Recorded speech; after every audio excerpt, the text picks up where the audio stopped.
एक ओंकार सतनाम करता पुरख निर्भव निर्वैर अकाल मूरत अजूनी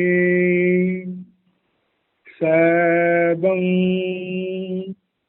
गुरु प्रसाद जप आद सच जुगाद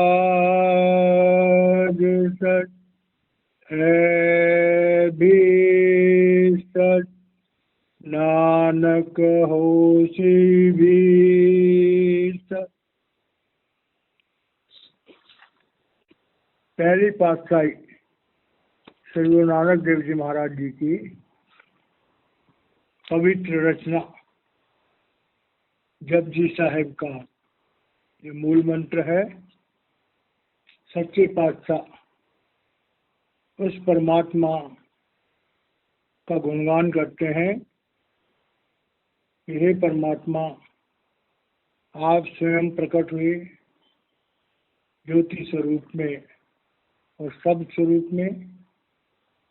आपने समस्त ब्रह्मांडों का निर्माण किया, 84 लाख योनियों का निर्माण किया, और जब से सृष्टि बनी आप मनुष्य का चोला धारण करके अपने जीवों को चिताने के लिए संसार में आते रहे। आज भी आप सद्गुरु के रूप में इस पृथ्वी पर कहीं न कहीं मनुष्य चोले में विराजमान हो, और जब तक सृष्टि रहेगी आप मनुष्य का चोला धारण करके जीवों को चिताने के लिए आते रहोगे। ये प्रभु की महिमा है। अब जपजी साहब के स्वाध्याय में आज हम 21वीं पौड़ी ले रहे हैं। जपजी साहब के अंदर जितनी भी ये पौड़ियां हैं, ये श्री गुरु नानक देव जी महाराज जी की जो यात्राएं थी, उदासियां थी, उन उदासियों में जो जो वातावरण सच्चे पातशाह ने देखा, जो जो जिज्ञासा लोगों की हुआ करती थी, तो लोगों की जिज्ञासा को पूर्ण करने के लिए गुरु साहिबान शब्द उच्चारण किया करते थे।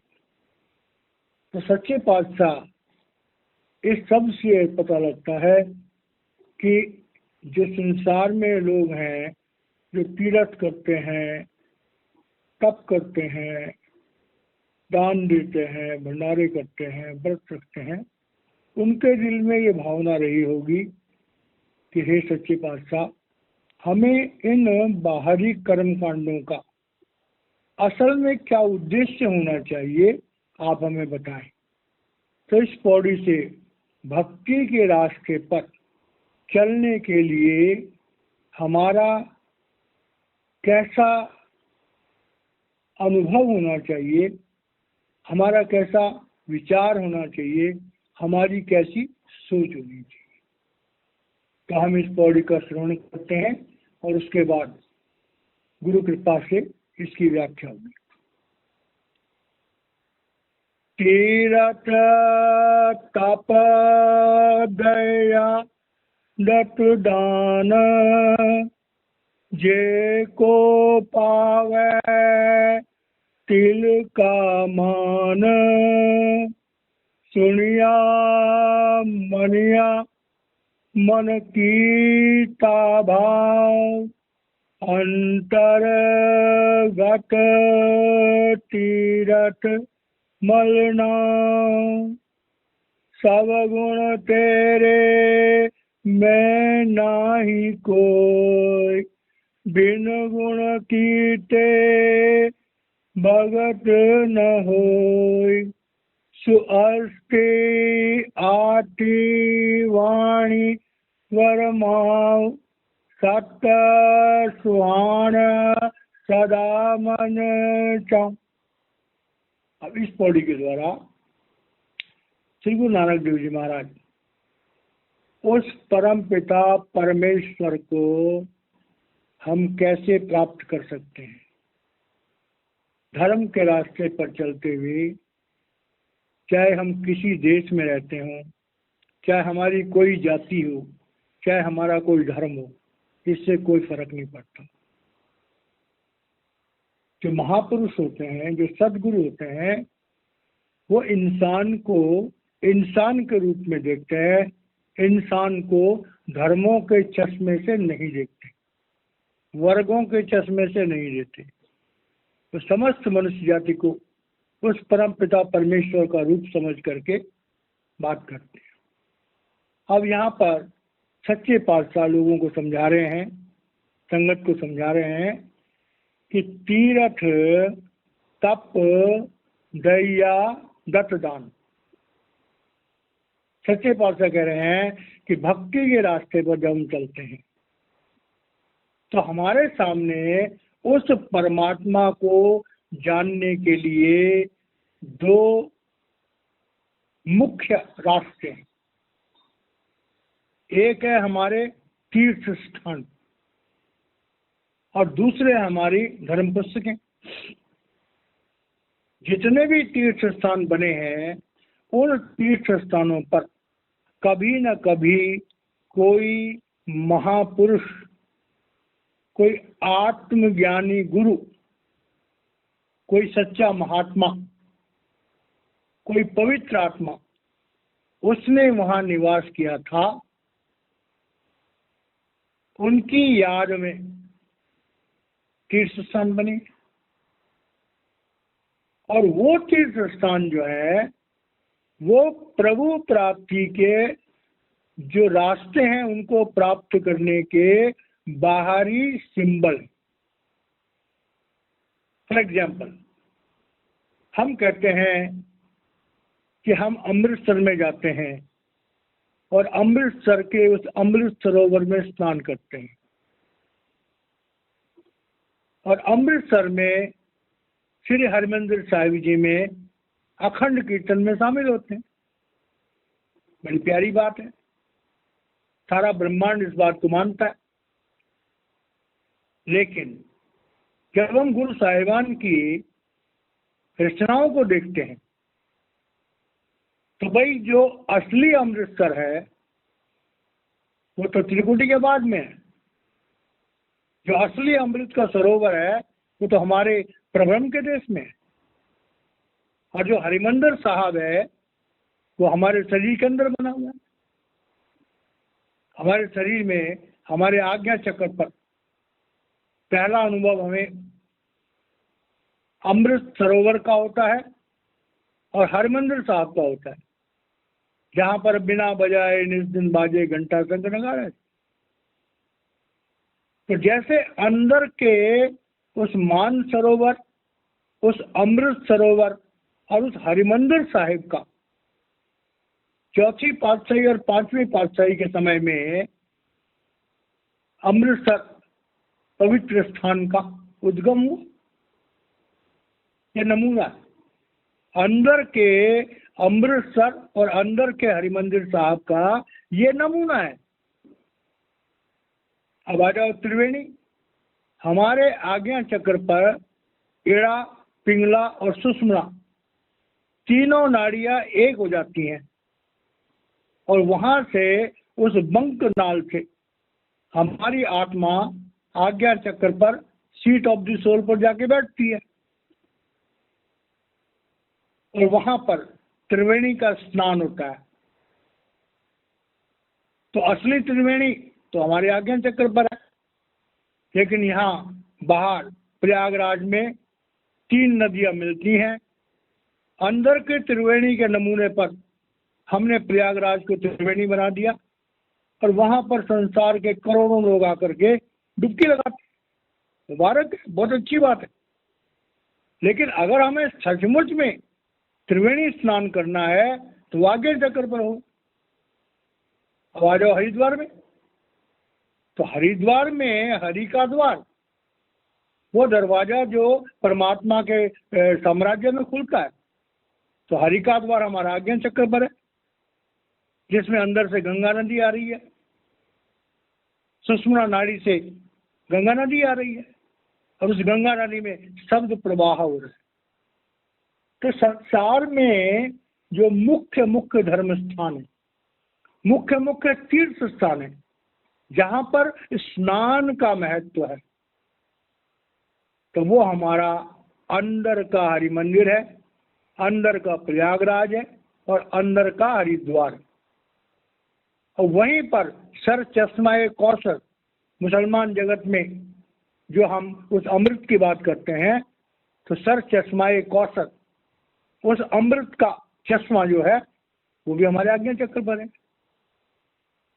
कई मानव जो है, मनुष्य जिस मर्जी जाति का हो, तो जातियां तो बाद में बनी ना, माँ के पेट से कोई अपना धर्म लेके थोड़े आता है। धर्म तो जब हम दुनिया में पैदा होते हैं तब हमारे लिए एक धर्म निश्चित किया जाता है। तो गुरु साहबान कह रहे हैं कि तीर्थ, हम संसार के तीर्थों में भागे फिरते हैं, मुबारक है, जाना चाहिए, जरूर जाना चाहिए, हमारा भाव बनता है।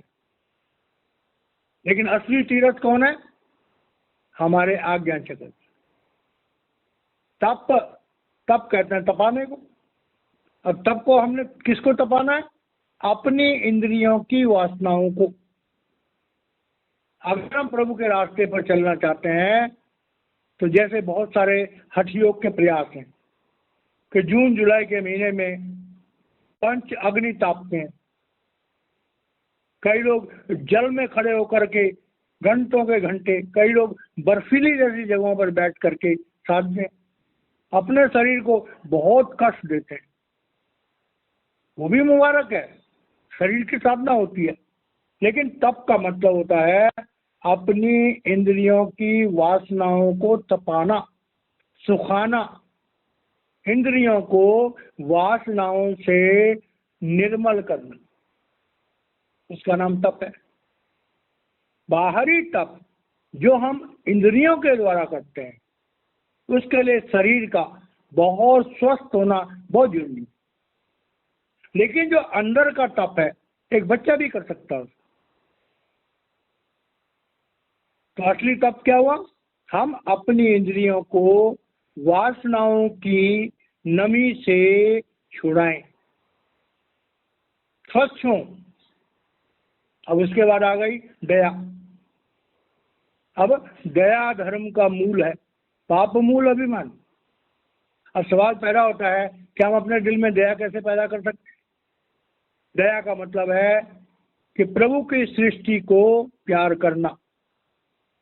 दर्द दिल के वास्ते पैदा किया इंसान को, वरना तात के लिए कुछ कम नहीं करोगी। मनुष्य का चोला प्रभु ने अपना प्यार उसमें रख करके प्रभु की सृष्टि का संरक्षण करने के लिए,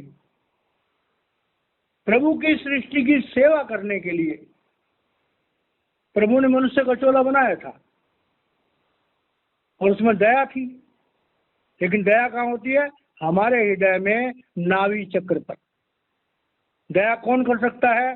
जो ईमानदार आदमी हो, कैरेक्टर वाला आदमी हो, जिसके जीवन का असूल हो, जो मौत से न घबराता हो, प्रभु के रास्ते पर दृढ़ होकर चलता हो, वही दया कर सकता है।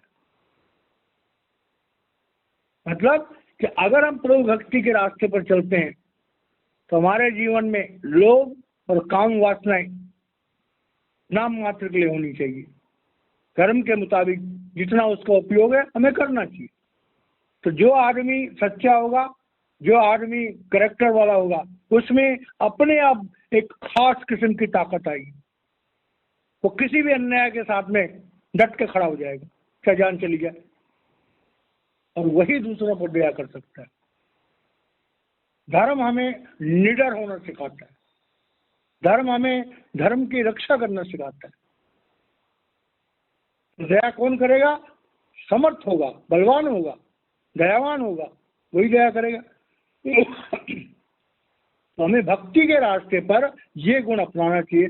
दत्त दान। अब दत्त दान जो है हम संसार में देखते हैं, हर इंसान किसी न किसी रूप में प्रभु को दान अर्पण करता है।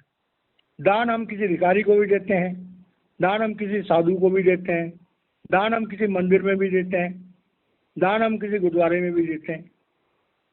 ये बड़े भेद की बात।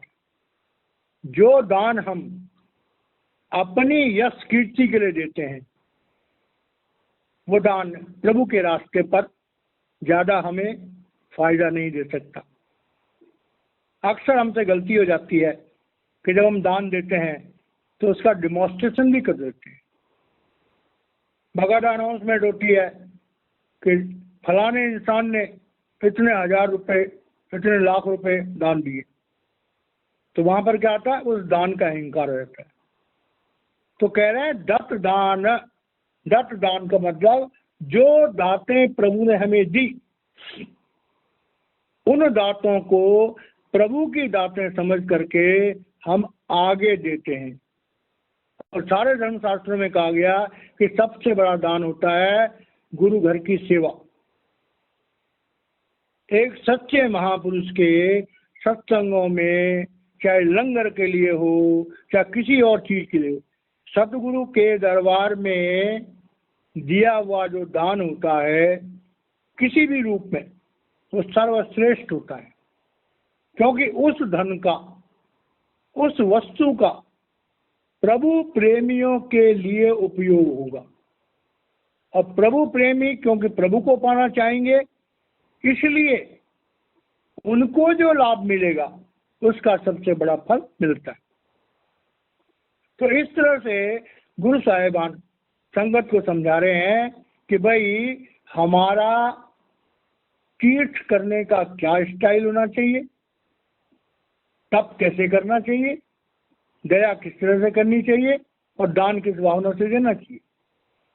अब इन बातों से अगर हम प्रभु का कहना मान के अपने इन बाहरी कर्म कांडों को शुद्ध करते हैं, तो हमें कैसा पता लगेगा कि परमात्मा खुश हो गया।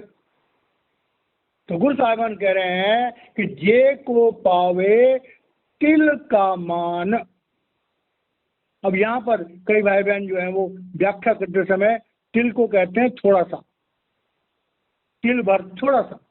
लेकिन यहाँ तिल का मतलब है तीसरा तिल। तिल का मतलब है हमारा शिवनेत्र। शिवनेत्र को भी तिल कहते हैं, शिवनेत्र को भी तीसरा तिल कहते हैं।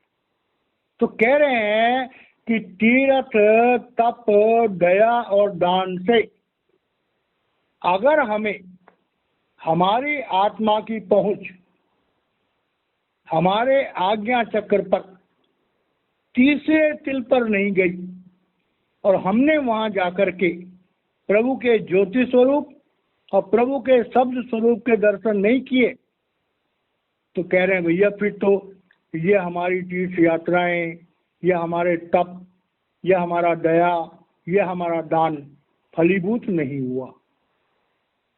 हमारे जितने भी धार्मिक कर्म हैं उनका एकमात्र उद्देश्य है कि हमारी आत्म जागृति, हमारी आत्मा का नीचे की इंद्रियों से हट करके और आज्ञा चक्र पर आ करके प्रभु के उस ज्योति स्वरूप और प्रभु के उस शब्द स्वरूप से जुड़ना।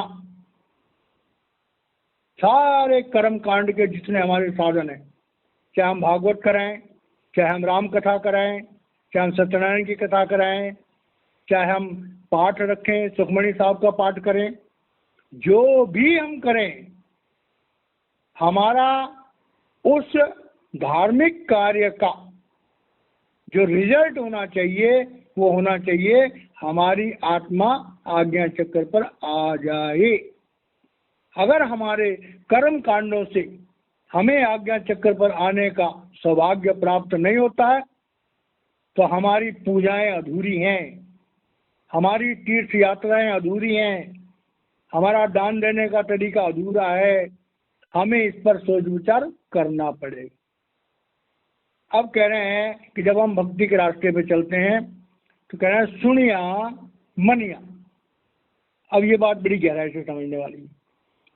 हम लोग बचपन से लेकर के सत्संग सुनते हैं, धर्म शास्त्रों का उच्चारण सुनते हैं, और आज के ज़माने में तो बहुत ज़्यादा फैसिलिटीज हैं।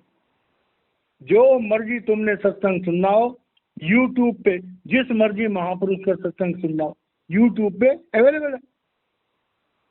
अब हम जब चाहे किसी का साक्षात्कार रूप में सत्संग सुने और चाहे यूट्यूब पे सत्संग सुने, किसी भी सोशल मीडिया पे सत्संग सुने, तो सुनिया। अब सुनिया जब हमने किया, मनिया, क्या हमने सत्संग सुनने के बाद, सत्वचन सुनने के बाद उन पर मनन किया? क्या कभी हमने बैठ करके ये मनन किया कि सत्संग हमने सुना कि मनुष्य जीवन बड़े भागों से मिलता है, 184 बरमय तब मानुष सुन पाए, बंदे हरि नाम सिमर नहीं सो दिन नेड़े है। ये हमने सत्संग में सुना, बड़े भाग मानुष तन पावा, सुर दुर्लभ सब ग्रंथ ही गावा, साधन नाम मोक्ष कर द्वारा पाई नहीं परलोक संवारा। क्या हमने सत्संग सुन करके अपना परलोक संवारने के लिए काम किया? भाई परापत मानक देवरिया, गोविंद मिलन की है तेरी वरिया, अवर काज तेरे किते न काम, मेरे साधु संग भज केवल नाम। तो क्या हमने इस बात को माना कि गोविंद मिलन की है तेरी वरिया? तो गुरु साहिबान कह रहे हैं कि संसार में हजारों लाखों करोड़ों लोग अपने अपने धर्म स्थानों में अपने अपने धर्म पुस्तकों के माध्यम से सत्संग सुनते हैं, लेकिन बड़े कम लोग होते हैं जो उस पर मनन करते हैं। सुनिया मनिया, जिसने सुनकर छोड़ दिया बात खत्म हो गई, थोड़ा बहुत हमारी जिंदगी में बदलाव आएगा। लेकिन जिसने मनिया, जिसने मनन किया, तो मनन करने से क्या होगा? मन कीता भाव। जब हम अपने सत्संगों को, अपने धर्म पुस्तकों पर मनन करते हैं तो मन कीता भाव, हमारा मन जो संसार की वासनाओं में लिप्त रहता है, जो काम क्रोध लोभ में अहंकार में लिप्त रहता है, मन कीता भाव, उस मन का जो संसार की वासनाओं की गंदगी में लोटपोट हो रहा है, उस मन में बदलाव आता है और उसमें भक्ति भाव पैदा होता है। ये बात बड़ी गहराई से समझने वाली। हमारी सारी जिंदगी के सत्संग हमारे मन को समझाने के लिए है। हमारे शरीर में जो पिंडी मन है, जो गंदा है, जो वासनाओं का गुलाम है, उसको समझाने के लिए बात है। तो कह रहे हैं हम जिंदगी में जो सत्संग सुनते हैं, हम जिंदगी में जो स्वाध्याय करते हैं, हमें उस पर मनन करना चाहिए। और हमें कब पता लगेगा कि हम सही मनन कर रहे हैं? जब मन कीता भाव, जब हमारा मन प्रभु प्रेम की तरफ चलने के लिए तैयार हो जाए। क्योंकि जब तक मन कीता भाव नहीं होगा, हम सत्संग में जाएंगे, मन हमें तंग करेगा, हम स्वाध्याय करेंगे, मन हमें तंग करेगा, हम भजन करेंगे, मन हमें तंग करेगा, कदम कदम पर रोड़े अटकाएगा हमारे लिए। लेकिन मन कीता भाव, जब मन का अपना भाव बन जाएगा, जब मन को लज्जत आ जाएगी, तो फिर मन क्या कहेगा? चल भजन कर, चल गुरुद्वारे चल। अगर हम धर्म स्थानों में जाते हैं, उसमें हमारे मन का बहुत बड़ा सहयोग होता है। जो भाई बहन लगातार गुरुद्वारे जाते हैं, फिर वो रह नहीं सकते, जितना मर्जी काम हो, बिना मत्था टेके वो घर से निकलेंगे ही नहीं। तो भाई हमारा जीवन ऐसा होना चाहिए, प्रभु को समर्पित, प्रभु को समर्पित, प्रभु को समर्पित। अगर हम प्रभु को वाकई सर्वशक्तिमान कहते हैं, अपना पिता कहते हैं, कण कण में निवास करने वाला कहते हैं, तो भाई पहली बात जो भाई बहन इस सत्संग को सुन रहे हैं, पहली बात कि प्रभु के दरबार में मत्था टेक के निकलो। बड़ा मकान है तो घर में ही पूजा घर बना लो, घर में ही छोटा सा ग्रंथ साहिब की स्थापना कर लो, घर में ही अपने धर्म शास्त्रों की स्थापना कर लो और अपना माथा रगड़ो। घर से निकलो, माथा टेक के जाओ, घर में घुसो, माथा टेको। वही हमारा उद्धार करने वाला है। तो जब मन का भाव बन जाएगा, तब क्या होता? अंतर्गत तीर्थ मल्लाओ। हम बाहर के तीर्थों में जाते हैं, हमारे शरीर की गंदगी तो दूर हो सकती है, लेकिन हमारे मन की गंदगी दूर नहीं हो सकती। अगर हमें मन की गंदगी दूर करनी है तो मन को इन इंद्रियों से हट करके हमारे अंदर में तीसरे तिल पर आना पड़ेगा, आज्ञा चक्र पर आना पड़ेगा, जहां पर अमृत का हमें पान मिलता है, अमृत का रसपान मिलता है। अंतर्गत तीर्थ मलनाव, अपने मन पर लगी हुई जो मैल है, भरिए मति पापा के संग सो धोपे नावे के। मनुष्य जीवन का सबसे पहला उद्देश्य है अपने मन पर लगी हुई करोड़ों जन्मों के संस्कारों और वासनाओं की गंदगी को नाम रूपी साबुन से धुला करके, नाम श्रवण से, प्रणव की ध्वनि से, अनाहत शब्द से मन को साफ कर, मन का उस अमृत सरोवर में, उस अमृत गंगा में स्नान करना। अंतर्गत तीर्थ मलनाव, अंदर का तीर्थ कहाँ है? आज्ञा चक्र पर। आज्ञा चक्र पर जो है पिंडी मन की मैल उतर जाती है। जब तक हमारी पिंडी मन की मैल नहीं उतरेगी तब तक हम भक्ति के रास्ते पर जो है ज्यादा आगे नहीं जा सकते। सब गुण तेरे मैं नाई कोई, बिन गुण कीटे भगत न होय। अब देखिए, इंसान जो है वो कितना कमजोर है, कितना मूर्ख है, कितना अज्ञानी है। जब हम भक्ति के रास्ते पर चलते हैं और थोड़ा बहुत हमारे जीवन में बदलाव आता है, थोड़ा बहुत हम सत्यवादी बनते हैं, थोड़ा बहुत हमारे दिल में दया पैदा होती है, थोड़ा बहुत हम भजन सिमरन करते हैं, थोड़ा बहुत गुरु की कृपा होती है, तो हमें अहंकार हो जाता है। हम कहते हैं मैं इतने घंटे भजन करता हूँ, मैं इतने घंटे जाके गुरुद्वारे में सेवा करता हूँ, मैं इतने घंटे पाठ करता हूँ। ये मुबारक है, वो हमारी जमीन को बनाने के लिए तैयार है। लेकिन अगर हम कर्ता बन गए, सब गुण तेरे मैं नाही कोई, अहंकार का क्या मतलब है कि मेरा अलग अस्तित्व है और परमात्मा अलग है। श्री गुरु नानक देव जी महाराज कह रहे हैं कि भाई वो परमात्मा की शक्ति हमारे शरीर में बैठकर काम कर रही है। हमारी मन, बुद्धि, चित्त, अहंकार, ज्ञानेन्द्रियां, कर्मेंद्रियां सब जड़ है, डेड है, उनकी कोई औकात नहीं है। वो परमात्मा हमारे शरीर में बैठ करके स्वयं ही सब कुछ कर रहे हैं। अगर हमारे जीवन में कुछ परिवर्तन आता है, हम सच बोलना शुरू करते हैं, हमारे जीवन में पवित्रता आती है, हमारे जीवन में दया आती है, हमारे जीवन में प्रेम उत्पन्न होता है, तो ऐ परमात्मा ये तेरा शुक्र है, तेरा शुक्र है, तेरा शुक्र है, तेरा शुक्र है। अगर मैं भजन कर पाता हूँ, हे प्रभु तेरा शुक्र है। अगर मेरा कैरेक्टर सुधर गया है, तेरा शुक्र है। अगर मैंने बुराइयां छोड़ दी हैं, तेरा शुक्र है। अगर तू मुझसे दान करवाता है, तेरा शुक्र है। हे प्रभु तू ही तो मेरे शरीर में विराजमान है, तू ही तू, तू ही तू, तू ही तू, तू ही तू। जब तक हम तू ही तू नहीं करेंगे, जब तक हम मैं कहेंगे, तब तक हम अज्ञानी हैं, तब तक हम कर्मों के विधान में फंसे हुए जीव हैं।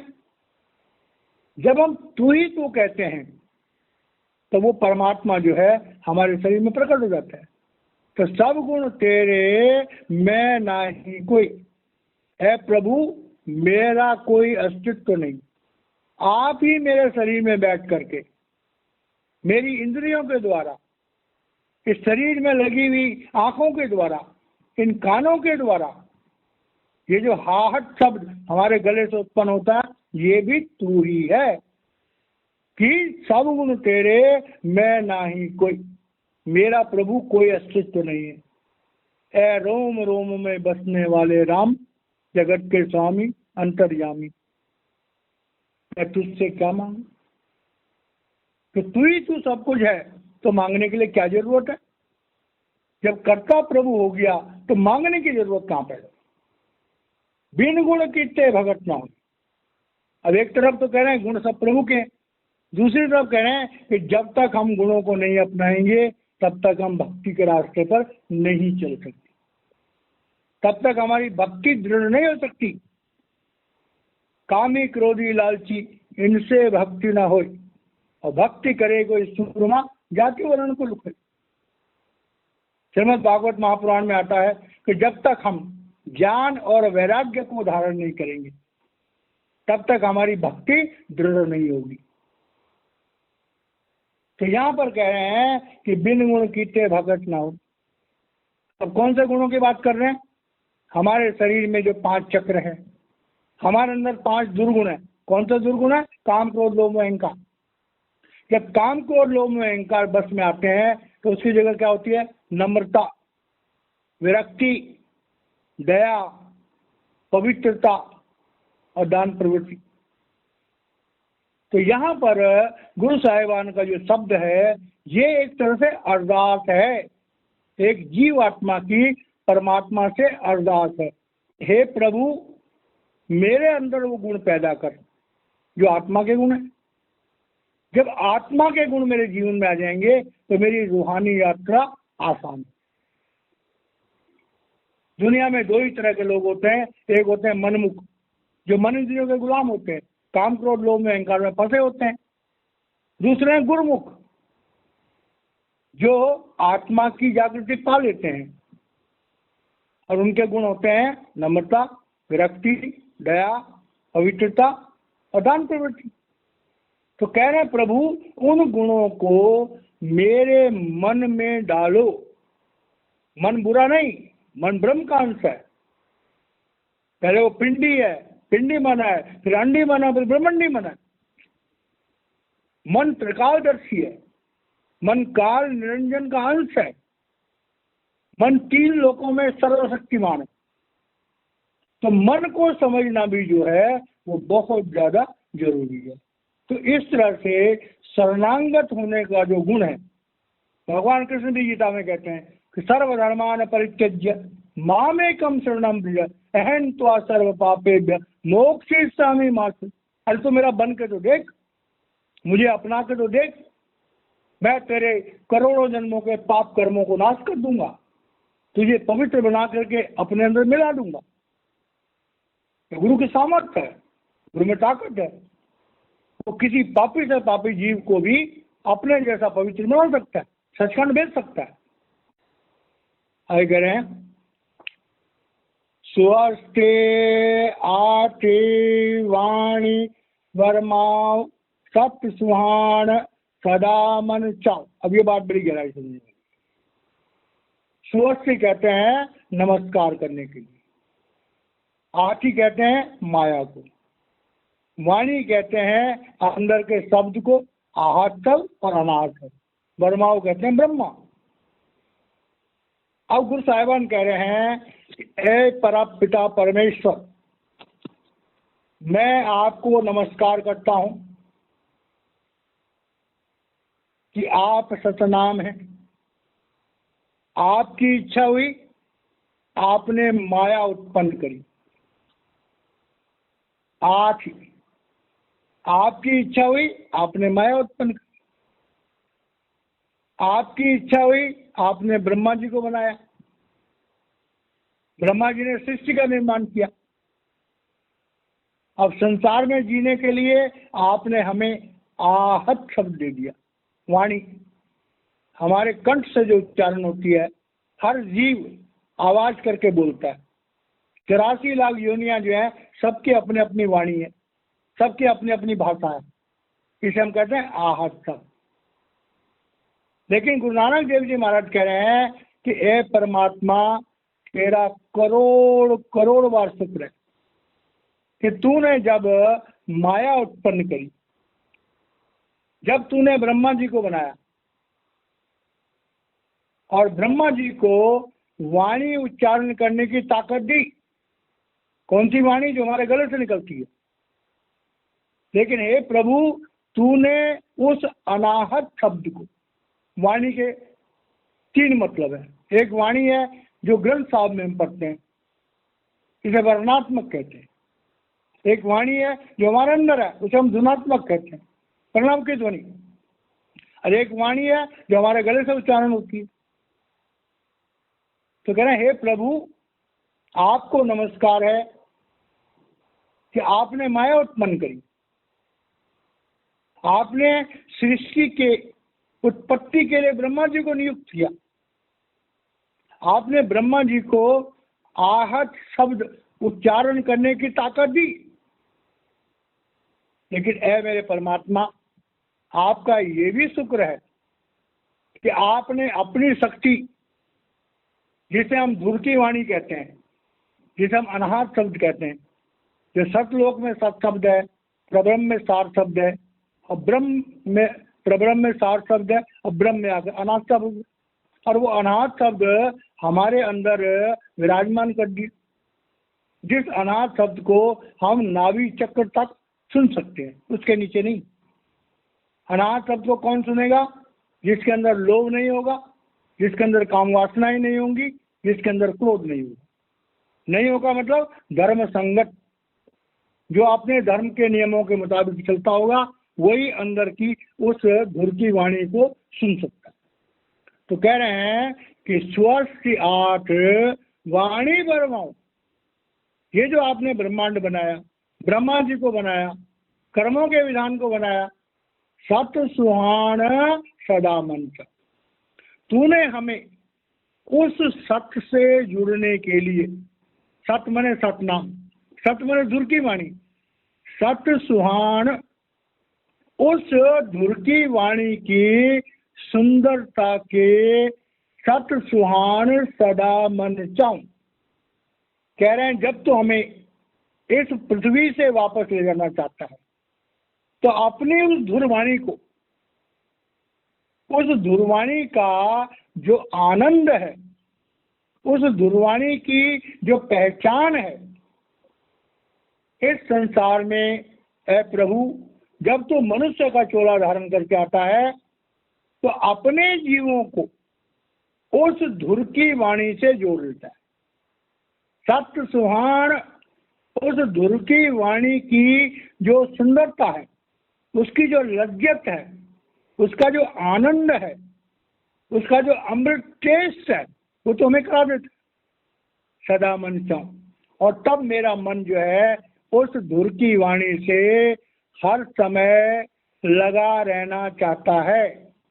तब मेरा ये पापी मन दुनिया की वासनाओं से छूटकर हर घड़ी हर पल उस धुर की वाणी के साथ जुड़ा रहना चाहता है, और उसी को संत मत में सुरत शब्द योग कहते हैं। श्री गुरु नानक देव जी महाराज कह रहे हैं कि भाई, धर्म जो बने हैं वो सच्चाई के आधार पर बने। समय बीतता गया, अनुभवी महापुरुषों की कमी के कारण से लोगों का मार्गदर्शन करने वाले लोग, मनुष्य शरीर दुनिया में कम हो गए। अब संसार में कहीं इक्का दुक्का सत्य स्वरूप महात्मा, सच्चा सदगुरु बड़ी मुश्किल से मिलता है। जो लोग उनसे जुड़ जाते हैं, उनको जीवन का आनंद मिल जाता है। उनके जीवन में सत्य संगत साध पाई बड़भागी, मन चल तो भयो अरूढ़ा, अनहद धुन बाजै नित बाजे, हरि अमृत धार रस लीला। तो श्री गुरु नानक देव जी महाराज कह रहे हैं कि हमारे धर्म के जितने भी नियम हैं, उनका जो अल्टीमेट गोल है वो है अपने अंदर बसे हुए उस परमात्मा से कांटेक्ट प्राप्त करना। पहले आत्म साक्षात्कार करना और फिर परमात्मा साक्षात्कार करना। तो ये हमारी 21वीं पौड़ी की पहली 4 लाइनें हुई हैं। तो यहाँ पर हम वाणी को विराम देते हैं। हम पहली पातशाही श्री गुरु नानक देव जी महाराज जी के चरणों में अरदास करते हैं कि ऐ प्रभु, आपने ये पवित्र, अमर और अद्भुत वाणी उच्चारण करके हम जीवों पर दया करी। जब तक सृष्टि रहेगी, आपकी इस वाणी का उच्चारण होता रहेगा और मनुष्य जो है इससे फायदा उठाते रहेंगे। फिर हम हुजूर बाबा सावन सिंह जी महाराज जी, परम संत कृपाल सिंह जी महाराज, दयालपुर संत दर्शन सिंह जी महाराज और वक्त के मौजूदा सदगुरु संत राजेंद्र सिंह महाराज जी को प्रणाम करते हैं, उनके चरणों में वंदना करते हैं। जो भाई बहन सत्संग को सुन रहे हैं, उन सबकी सूचना के लिए आज वक्त के शहंशाह, सत्पुरुष, साक्षात परमात्मा, समर्थ सत्पुरुष, नाम के धनी संत राजेंद्र सिंह जी महाराज जी का प्रकाश दिवस है, जन्मदिन है। कल रात में 12 बजे दिल्ली में दर्शन धाम में कम से कम 1.5 लाख लोगों ने सामूहिक तौर से वक्त के मौजूदा सदगुरु संत राजेंद्र सिंह महाराज जी का जन्मदिन मनाया। बड़ा अद्भुत दृश्य था। पृथ्वी पर संसार का सबसे ज्यादा धनी, चाहे वो बिल गेट हो, चाहे एलन मस्क हो, चाहे रतन टाटा हो और चाहे आपका अंबानी हो, अडानी हो, संसार में कोई भी मनुष्य ऐसा नहीं हो सकता कि 1.5 लाख लोग पागलों की तरह से आनंद विभोर होकर के अपने प्राणों को निछावर करके अपने सदगुरु के जन्मदिन को मना रहे हों। ऐसा लगा पृथ्वी पर स्वर्ग उतर कर आ गया। सतलोक जो है वो दर्शन धाम में ही प्रकट हो गया। बड़ा सौभाग्य है उन भाई बहनों का जिन्होंने उस प्रोग्राम में हिस्सा लिया और वो प्रोग्राम YouTube पर भी लाइव लाखों लोगों ने देखा होगा। हमारा सौभाग्य है कि पृथ्वी पर आज भी चलता फिरता परमात्मा मौजूद है। कि अलग बात है कि जिन जिन का भाव बनेगा वही उनके दर्शनों को जाएंगे, जिनकी किस्मत में होगा वही उनसे नामदान ले पाएंगे। प्रभु जिनके लिए दया करेगा वही सदगुरु से जुड़ सकते हैं। तो एक सूचना है और हमारा सौभाग्य है। ये सत्संग जो हो रहा है ये भी वक्त के शहंशाह उन्हीं की कृपा से होता है, उन्हीं के रहमो करम से होता है, उन्हीं की तवज्जो से होता है। ये दास तो खाली गले से आवाज़ निकलती है, पता नहीं महाराज जी क्या बोलते हैं, क्या बुलवाते हैं। मेरा भी सौभाग्य है कि मैं भी आप लोगों के साथ सत्संग सुनता हूँ। बोलने वाला कोई और है, गला इस सेवक का इस्तेमाल होता है, सेवक भी निहाल हो जाता है। इन्हीं शब्दों के साथ मैं वाणी को विराम देता हूँ और बाकी का कल होगा। जय महाराज जी।